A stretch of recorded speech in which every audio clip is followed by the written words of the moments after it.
47 سے لے کر 71 تک 71 میں ہمارے ہاں نیشنلائز کر لیے گئے سارے ادارے، وہ اس میں انڈسٹری بھی ہوئی، ایجوکیشن بھی ہو گیا، باقی چیزیں بھی. پھر 85 میں اس کا تیسرا فیز جب دوبارہ پرائیویٹ سیکٹر کو جو ہے انکرج کرنے کی کوشش کی گئی ود ریگولیشن، تو آئین پاکستان ریاست کی ذمہ داری جو ہے وہ ڈیفائن کرتا تھا کہ تعلیم اور صحت وہ ریاست نے فراہم کرنی. بالکل. لیکن پرائیویٹ سیکٹر آیا ایک گیپ فلر کے طور پہ، لیکن وہ 21ویں صدی سے پہلے ڈرا ہوا تھا کہ کہیں دوبارہ مجھے نیشنلائز نہ کر لیا جائے. تو اگر نیشنلائز ہو جاتا ہے تو لوگوں کی بہت بڑی جو محنت ہے وہ ضائع ہو جاتی ہے. البتہ یہ جو اب یہ 2 دہائیاں ہم نے گزاری، اس میں پرائیویٹ سیکٹر کی مشروم گروتھ ہوئی، ایک اچھے طریقے سے جو ہماری ڈیمانڈ تھی، ڈیمانڈ اینڈ سپلائی کو ایڈریس کیا گیا. اور آپ حیران ہوں گے کہ پاکستان میں 3 سے 5 سال کا جو بچہ ہے وہ 100% پرائیویٹ سیکٹر کے پاس ہے. 100% بالکل. وہ ایک بھی بچہ سرکار کے پاس نہیں ہے. بالکل. جیسے ہی ہم 5 سے 10 سال کے بچوں کی بات کرتے ہیں تو وہاں اربن سلمز کے اندر جو ہے وہ 80% بچہ پرائیویٹ سیکٹر کے پاس ہے. بڑے شہر کوئی بھی لے لیں، ایون کہ اب یہ معاملہ قصبوں اور دیہاتوں تک چلا گیا. 2010 میں جب 18ویں ترمیم ہمیں نصیب ہوئی، آئین پاکستان کو سیاستدانوں نے اپنے طریقے سے جو ہے وہ ری اسمبل جو ہے کرنے کی کوشش کی، تو اس میں ایک بہت بڑا وعدہ قوم کے ساتھ کیا گیا 25A کی شکل میں. اور وہ 25A عائشہ صاحبہ کہتی ہے کہ 5 سے 16 سال کے ہر بچے کو ریاست نے مفت اور لازمی تعلیم دیتی، کمپلسری ہے ریاست کی جانب سے. لیکن بدقسمتی یہ کہیں کہ 2010 سے لے کر آج 2021 کا ہم یوم پاکستان منا رہے ہیں، لیکن یہ بڑے افسوس کی بات ہے کہ ہم نے ان 10-11 سالوں میں ایک بھی سرکاری اسکول نہیں بنایا.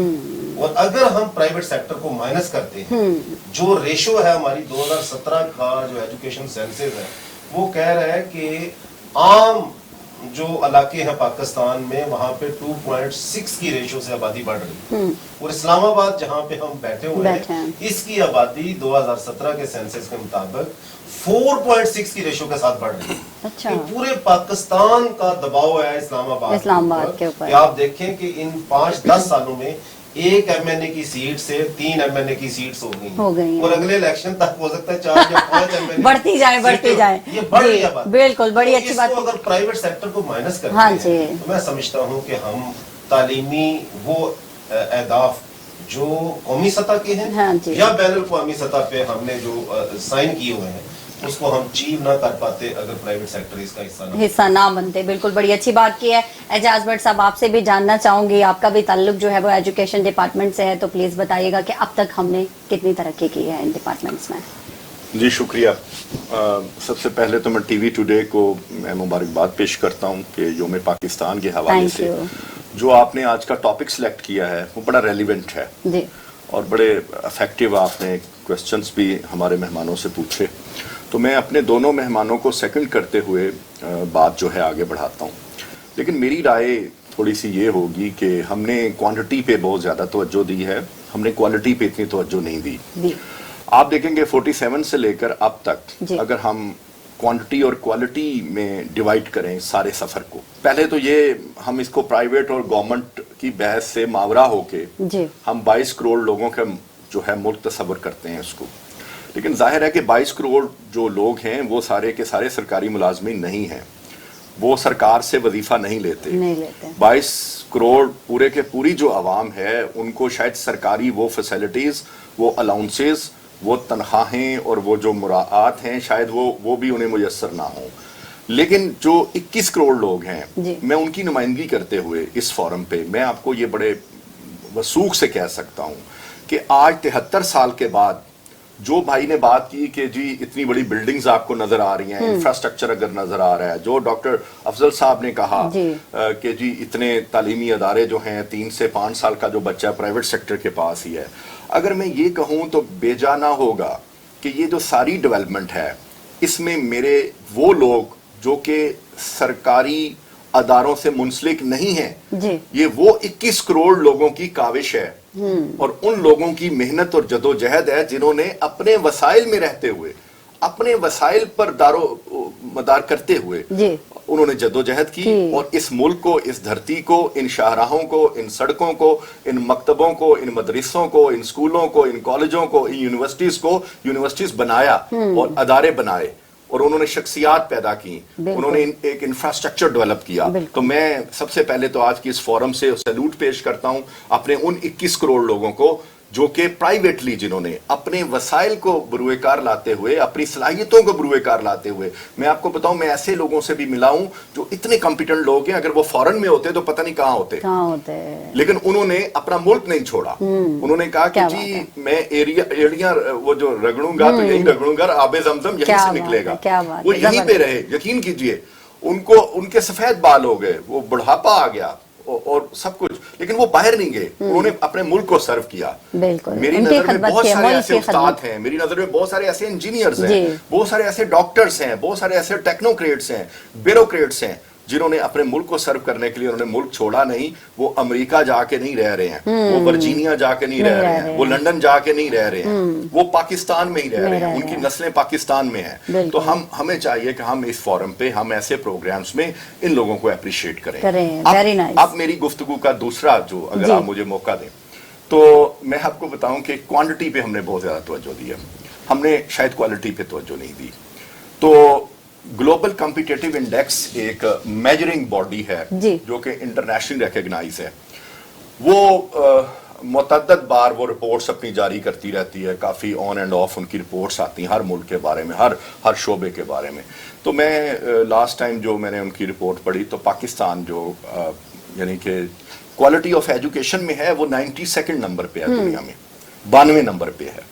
یعنی کہ 91 کنٹریز ہم سے آگے ہیں کوالٹی آف ایجوکیشن میں. تو ابھی لاسٹ ٹائم ایک اور رپورٹ پڑھی تو اس میں مجھے پتا چلا کہ پاکستان 125ویں نمبر پہ آ گیا ہے, اور سری لنکا اور بڑے چھوٹے چھوٹے جو ملک ہیں وہ ہم سے آگے ہیں. جی بالکل. تو اگر ہم اس چیز کو دیکھیں تو ہم نے بہرحال گین بھی بہت کچھ کیا ہے کہ 60s میں ساؤتھ افریقہ آپ کے پاس آ رہا تھا کہ ہمیں انفراسٹرکچر کی آپ ٹریننگ دیں, ہمیں ایجوکیشن کی ٹریننگ دیں, اور آپ کے پاس بہت سارے چھوٹے چھوٹے ملک جیسے انہوں نے نائجیریا کی بات کی, بہت ناروے کی بات ہوئی, تو یہ ملک آتے تھے پاکستان میں 60s 70s میں. لیکن ابھی وہ دیکھیں کہ اب ہم کوالٹی میں بہت پیچھے ہیں, تو اس کو ہمیں تھوڑا سا آگے بڑھانا پڑے گا. یہ فیصل صاحب سے یہ بھی جان لوں گی کہ گورنمنٹ نے جو ہے وہ کنسٹرکشن کے شعبے کو کتنا سپورٹ کیا. جہاں تک اگر گورنمنٹ کی بات کریں تو گورنمنٹ کی سپورٹ کنسٹرکشن کے شعبے کو کوئی زیادہ نہیں رہی. یہ ساری جو محنت ہے یہ پرائیویٹ کانٹریکٹرز کی محنت ہے, پرائیویٹ شعبوں کی محنت ہے جو پاکستان کو ادھر تک لے کے آئے ہیں. یہاں پر اگر آپ بات کریں 1960 کی تو اس وقت 22 منزلہ بلڈنگ بھی پرائیویٹ سیکٹر کی تھی, اور آج جو 67 منزلہ بلڈنگ بحریہ آئیکونک ٹاور ہے کراچی میں وہ بھی پرائیویٹ لوگوں کی ہے. تو اس میں پرائیویٹ لوگوں کا رول زیادہ ہے. گورنمنٹ کی کمی ہمیں پہلے دن سے لے کے ابھی تک اشد محسوس ہوتی ہے کہ گورنمنٹ کا جو رول ہے وہ ہم مس کر رہے ہیں, کہ گورنمنٹ کی سپورٹ ہمارے ساتھ, اسٹیٹ بینک کی سپورٹ, گورنمنٹ کی سپورٹ ابھی تک اس طرح سے نہیں ہے. گورنمنٹ نے تو بلیک منی کے لیے بھی سپورٹ کر دیا کہ پیسے نکال لیں اور خرید لیں اور سوال جواب نہیں ہوں گے. وہ بھی بہت اچھا سٹیپ ہے, لیکن جو ابھی بھی کافی ساری کمی ہے جس میں کنسٹرکشن جو انڈسٹری ہے وہ بہت امپورٹنٹ انڈسٹری ہے. ایگریکلچر کے بعد کنسٹرکشن جو ہے وہ سیکنڈ لارجسٹ ان پاکستان ہے. جی بالکل. اور کنسٹرکشن جو ہے وہ پاکستان کو 400 ارب روپے کا ریونیو ہر سال کم از کم جنریٹ کر کے دیتی. اس کے ساتھ 40 انڈسٹریز منسلک ہیں, سیمنٹ کی انڈسٹری, اسٹیل کی انڈسٹری, گلاس کی انڈسٹری. تو پاکستان کی بیک بون بن سکتی ہے کنسٹرکشن انڈسٹری اگر گورنمنٹ تھوڑی سی اور سپورٹ کرے. اور خالی پاکستان میں ہی نہیں, جو پاکستان کی کنسٹرکشن کمپنیز ہیں وہ باہر کے ملکوں میں جا کے وہاں پر بھی کام کر سکتی ہیں اور وہاں سے اپنے ملک کو بے تاشا ریونیو بھیج سکتی ہیں, اور وہ اس میں پاکستان کی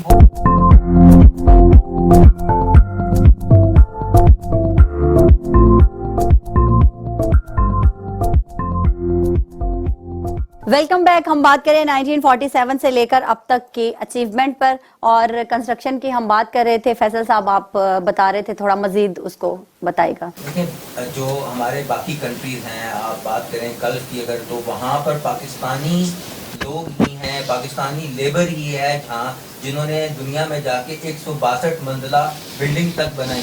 جی ٹھیک ہے. اسی طرح جو ہے ہم جو کنسٹرکشن انڈسٹری ہے وہ اس وقت پاکستان کو امپلائمنٹ کے معاملے میں بہت زیادہ سپورٹ کر رہی ہے. آپ کی اوور آل جو اکانومی ہے اس میں 7 to 8% امپلائمنٹ جو ہے وہ صرف اور صرف کنسٹرکشن ڈائریکٹلی پرووائڈ کر رہی ہے, اور انڈائریکٹلی 30 to 35% جو امپلائمنٹ ہے پورے کنٹری میں وہ کنسٹرکشن پرووائڈ کر رہی ہے. تو یہ ایک بہت بڑا فیکٹر ہے جو کہ پاکستان کو پیچھے سے گورن کر رہا ہے, لیکن اس میں بہت زیادہ ورک کی ضرورت ہے, بہت زیادہ کام کی ضرورت ہے, بہت زیادہ محنت کی ضرورت ہے. اس میں ہم بہت زیادہ ترقی کرنا چاہتے ہیں, گورنمنٹ کی سپورٹ کی بھی ضرورت ہے. تو گورنمنٹ ابھی سپورٹ کر رہی ہے نا میرے خیال سے کافی چیزوں کو لے کے, اگر دیکھا جائے گورنمنٹ کی سپورٹ جو ہے وہ ابھی پروجیکٹ فائنانسنگ ابھی بھی ہمارے ملک میں اویلیبل نہیں. اچھا, چائنا کی کمپنیز ہمارے ملک میں کیوں آ کے کام کرتی ہیں؟ جب ہمارے ملک کی اپنی انڈسٹری یہاں پر بیٹھی ہوئی ہے تو ہم اپنی انڈسٹری کو پیچھے کر کے چائنیز کمپنی یہاں پر اربوں خربوں کے کام پاکستان میں آ کے کر رہے ہیں, اور وہ ہمارا حق مارا جا رہا ہے. تو اس سلسلے میں ہمیں گورنمنٹ کی سپورٹ چاہیے کہ وہ ہماری اپنی کمپنی پاکستان میں سارے کا سارا کام نہ صرف پاکستان میں کریں, اور جس طرح باہر کی کمپنی پاکستان میں آ کے کام کر رہی ہیں اسی طرح ہماری کمپنی کو گورنمنٹ کی سپورٹ ہو اور وہ باہر ملکوں میں جا کر کام کرے اور اپنے ملک کا نام روشن کرے. بڑی اچھی بات کی ہے. افضل صاحب, ڈاکٹر صاحب آپ سے جاننا چاہوں گی کہ کتنا زیادہ روزگار جو ہے مہیا ہوتا ہے, جیسے کہ آپ ماشاءاللہ سے اسکول سسٹم چلاتے ہیں, اس کے حوالے سے اگر بات کی جائے. بڑا اہم سوال آپ نے کیا. ایک بات تھوڑی دیر پہلے بٹ صاحب نے کی تھی, میں ذرا اس کو اگر جملے میں ایڈ کروں. آج ہی صبح ایک چینل پہ میں دیکھ رہا تھا کہ جاپان میں پاکستانی 3 سالہ بچی نے جو ہے وہ گولڈ میڈل ون کیا کراٹے میں. کیا بات ہے, اس کے لیے تو کلیپنگ ہونی چاہیے پہلی بات. Very nice. ہماری جو یوتھ ہے وہ دنیا کی بیسٹ یوتھ ہے الحمدللہ. ہمارا جو ریجن ہے یہ پورا جنوبی ایشیا, اس میں اللہ تعالیٰ نے کوئی خدا داد صلاحیتیں رکھی ہیں, باقی سے بڑھ کے جو ہے وہ ہمیں دی الحمدللہ. تو میرا خیال ہے کہ یہ ایکوالٹی کی بنیاد یہاں سے شروع ہوتی ہے. یہ کورونا سے لڑنے کے لیے بھی ہمارے پاس زیادہ طاقت ہے. ہر طرح کے مسائل کو بہتر انداز میں حل کرنے کے لیے اللہ تعالیٰ نے ہمیں بہت کچھ دیا ہے, تھوڑی سی سمت درست کروانا. یہ جو آپ نے ڈاٹا کی بات کی, یقیناً پاکستان میں یہ چوتھے فیز میں بھی ہے نا, 3 مختلف فیزز سے گزر کے آج بھی پورے پاکستان میں جو پرائیویٹ تعلیمی اداروں کی تعداد ہے وہ 3 لاکھ کے قریب ہے. اب ان 3 لاکھ پرائیویٹ تعلیمی اداروں کے اندر کوئی 35 لاکھ لوگوں کو روزگار ملا ہوا ہے, بالکل, جس میں 80% خواتین ہیں, اور وہ بھی ینگ خواتین جو ہیں وہ ہمارے ہاں کوئی سال کے لیے, کوئی 2 سال کے لیے, کوئی 4 سال کے لیے آ کے وہ اپنی نسل کی آبیاری کے لیے آ کے کام کر رہی ہیں. پھر 3.5 کروڑ بچہ ہے ہمارے پاس. اب خود اندازہ لگائیں کہ وہ 25 ہے جس کا میں پہلے ذکر کر رہا تھا کہ ایک بچے پہ ریاست جو ہے وہ پرائمری لیول پہ ماہانہ 10 سے 12 ہزار روپے خرچ کر رہی ہے سرکاری اسکولوں کے اندر. بالکل بالکل. اگر یہ 3.5 کروڑ بچہ جو پرائیویٹ سیکٹر میں والدین کے تعاون سے پڑھ رہا ہے, تو اگر اس کو بھی آئین پاکستان کے تحت ریاست کو پڑھانا پڑے تو آپ اندازہ لگائیں کہ کتنے اربوں خربوں روپے چاہیے. تو میں یہ سمجھتا ہوں کہ یہ بہت بڑا کنٹریبیوشن ہے. اچھا, اس کے ساتھ ایک بات اور بھی کہ یہ فیسز اتنی زیادہ ہوتی ہیں, مطلب کہ امیر لوگ ہی پڑھا سکتے ہیں, پھر وہ غریب تو بیچارے لائن میں لگے رہیں گے. میرا خیال ہے کہ جو میں بات کر رہا تھا کہ اگر سرکاری ٹاٹ کے اسکول میں 10 سے 12 ہزار روپے جس کی عمارت سرکار کی ہے, بالکل ماہانہ خرچ ریاست کر رہی ہے, تو اس کے مقابلے میں جن اسکولوں کی بات میں کر رہا ہوں 3 لاکھ اسکولوں کی, ان میں سے 80% اسکول وہ ہیں جن کی فیس ایوریج 1000 روپے سے نیچے ہے. اچھا, اب تصور کریں کہ وہ وہاں پہ بھی 8-9 ہزار روپیہ ریاست کا اور والدین کا بچا رہے ہیں. یہ بہت بڑا دھوکہ ہے عوام کے سامنے. ایک مخصوص طبقہ ہے جو تعلیم کے نام کے اوپر کاروبار کر رہا ہے, اور وہ بہت تھوڑا سا ہے, اور وہ پوری دنیا میں ہوتا ہے. وہ کیوں ہوتا ہے کہ جب میں ایز اے والد آپ کے اسکول میں جا کے یہ کہوں گا کہ میرے بچے کو گھوڑ سواری سکھائیں, میرے بچے کو سوئمنگ پول دیں, میرے بچے کو ایئر کنڈیشن کلاس روم دیں, تو اس کا لازمی بات ہے آپ نے مجھ سے چارج کرنا ہے. تو یہ جو نجی شعبہ ہے وہ کسی بھی لیول پہ ہو, کنسٹرکشن ہو, کوئی اور شعبہ ہو, تو جب آپ نے کوالٹی ڈیمانڈ کرنی ہے تو اس کا آپ کو پے بھی کرنا پڑے گا. تو یہ ہمارے ہاں ناانصافی ہے کہ ہم 2% طبقے نے جو مہنگی تعلیم دی ہے وہ بھی دنیا سے سستی ہے. اگر آج کیمبرج کی تعلیم لینے کے لیے آپ کو اور مجھے اپنے بچے کو یورپ میں بھیجنا پڑتا ہے تو آپ اس کی پر اسٹوڈنٹ پر منتھ جو کاسٹ ہے وہ کمپیئر کر کے دیکھیں پاکستانی کیمبرج کی تعلیم کے وہ اعداد و شمار. میرا خیال ہے کہ فیکٹ سے ہٹ کے جب ہم بات کرتے ہیں پھر ہم سمجھتے ہیں آپ کے ہاں سرکار کے خزانے سے 55,000 روپیہ ماہانہ خرچ آ رہا ہے دانش اسکول کے بچے کے اوپر. اچھا یہی بات جو ہے وہ اعجاز بٹ صاحب آپ سے جاننا چاہوں گی, جو گھڑ سواری نہیں سکھاتے, جو یہ فیسیلیٹیٹ نہیں کرتے ہیں, ان کی فیسز اتنی زیادہ ہے.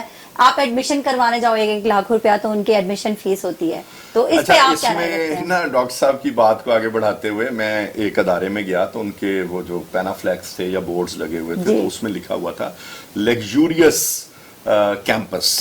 اچھا میں نے کہا یار یہ لیگزوریس, میں نے ریسٹورنٹ تو سنے تھے اور لیگزوریس 5 اسکول سے بھی آ گیا.